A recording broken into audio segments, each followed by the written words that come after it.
damask rose and the newly introduced China rose called Old Blush. And this combination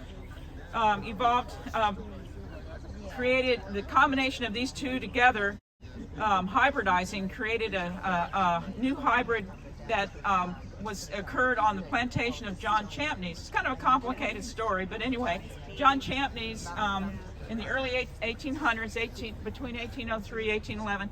Anyway, this chance hybrid occurred on his plantation outside of Charleston. So he recognized it as being an important hybrid, so he named it after himself. He called it Champneys Pink Cluster. Classic rose, except, you know, sometimes it'll get black spot and you just got to deal with it.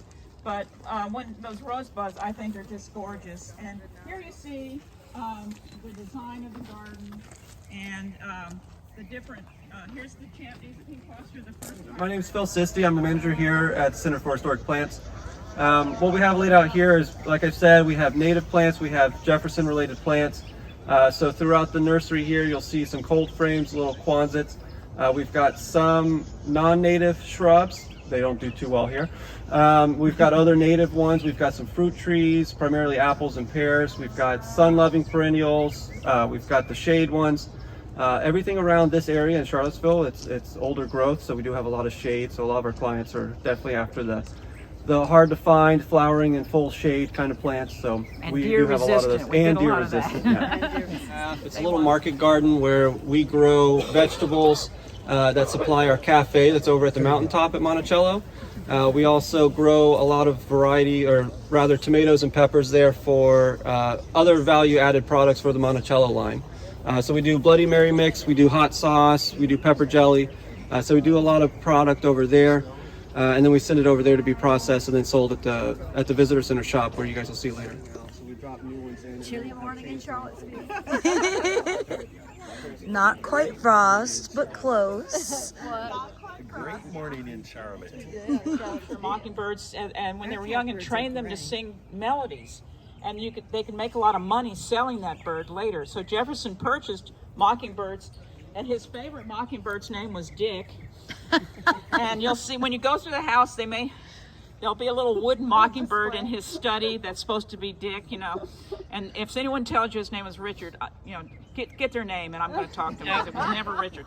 Okay, so but the mockingbirds learned Scottish melodies, and they regaled Jefferson when he was president. He would be in his study, and he would let his mockingbird out of a cage, and it would you know, run around the room, or hop around the room, I guess, while he was writing letters and so forth. And he brought his mockingbirds back to Monticello after he retired in 1809.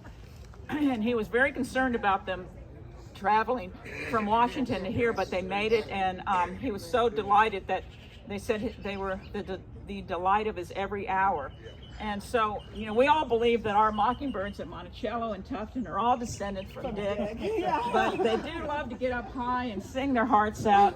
And the reason they're called mockingbirds is because they're imitating all kinds of other birds. So there's mockingbirds and catbirds and brown thrashers, and they were these songsters, they were called, capital songsters they call them. His retreat home, Poplar Forest, is located, and that was the property he inherited from his wife when he married Martha Wales Jefferson. And her father had quite a lot of property as well, and she died after 10 years of marriage in 1782.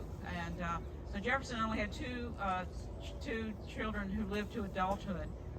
She bore 6 children with him. So, and she died, you know, after bearing their 6th child.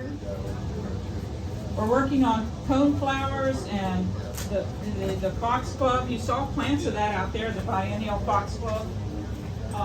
And what are you working on, Robert? Summer crookneck squash. Yeah. So some of these also go into seed collections in little boxes, metal boxes.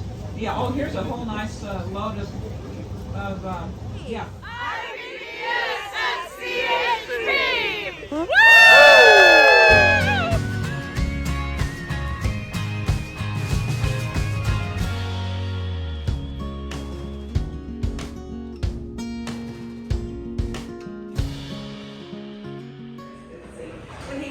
young, he had fiery red hair, and here you can see it's starting to gray, he's starting to get some wrinkles.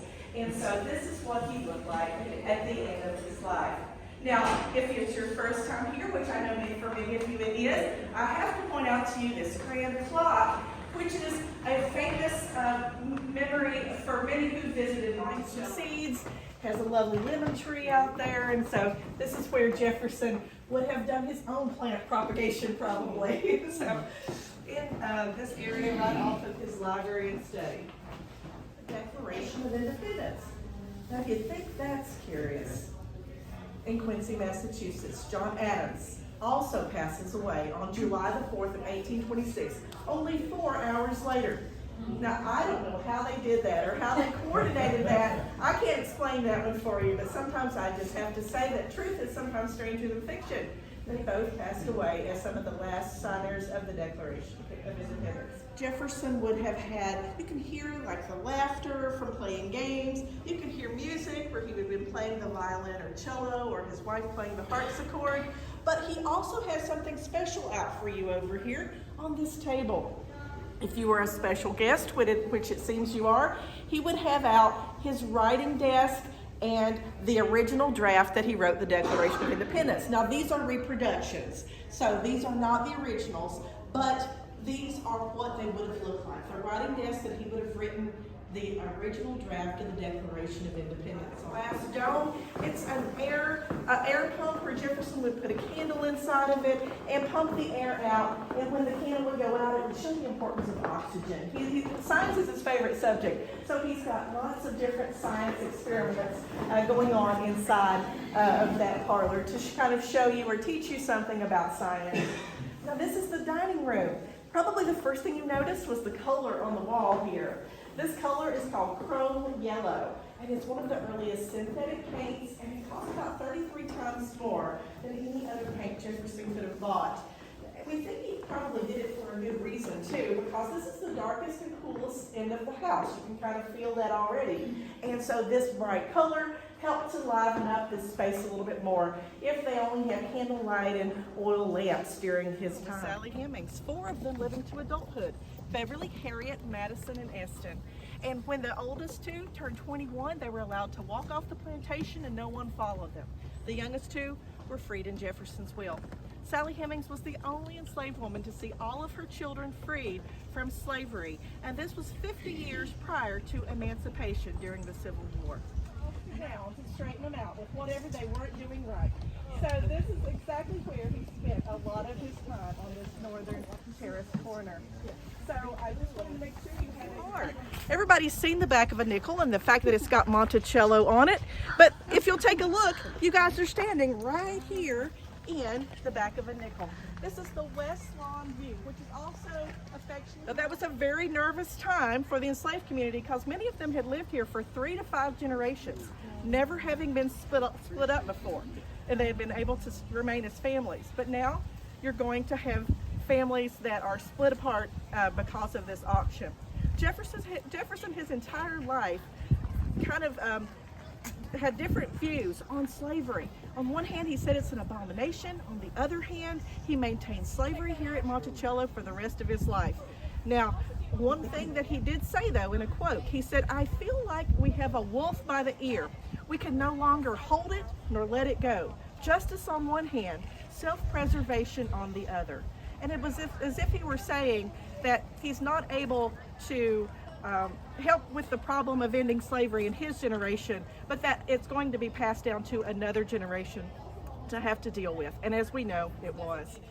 If you're interested in learning a little bit more about Sally Hemings' life, there is a room down here that you can learn more about her life, as well as the Getting Word Project.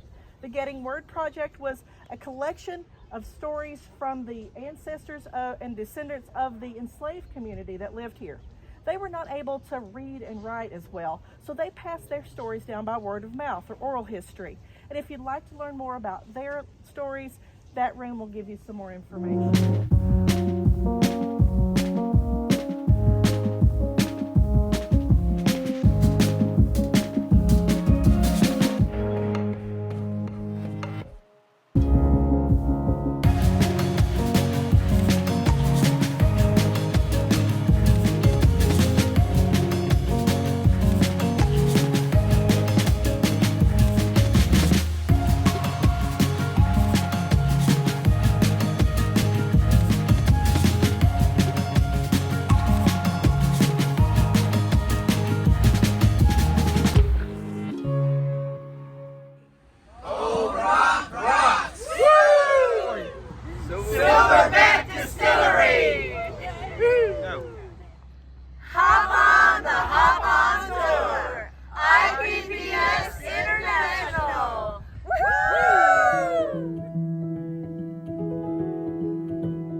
First ever International Pumpkin Carving Contest. Woohoo!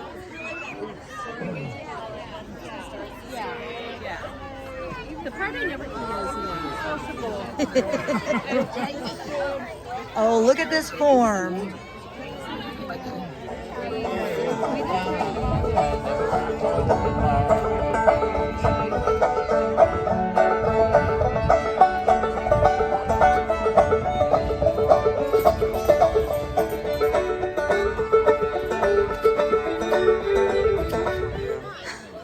Do you have a theme? Ooh, you're going horticultural. I like it. Right?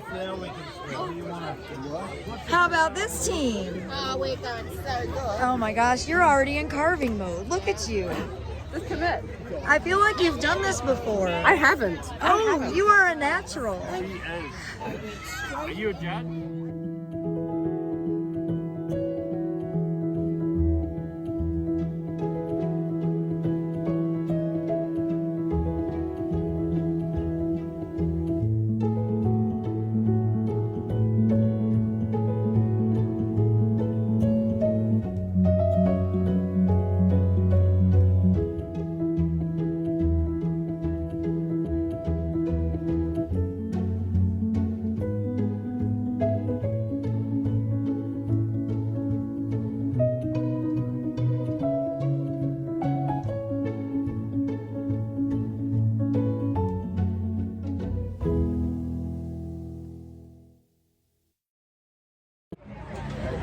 Well, everybody, it's been an epic day with the IPPS International Tour, and we look forward to another great day visiting more nurseries tomorrow. Thanks so much for following our journey.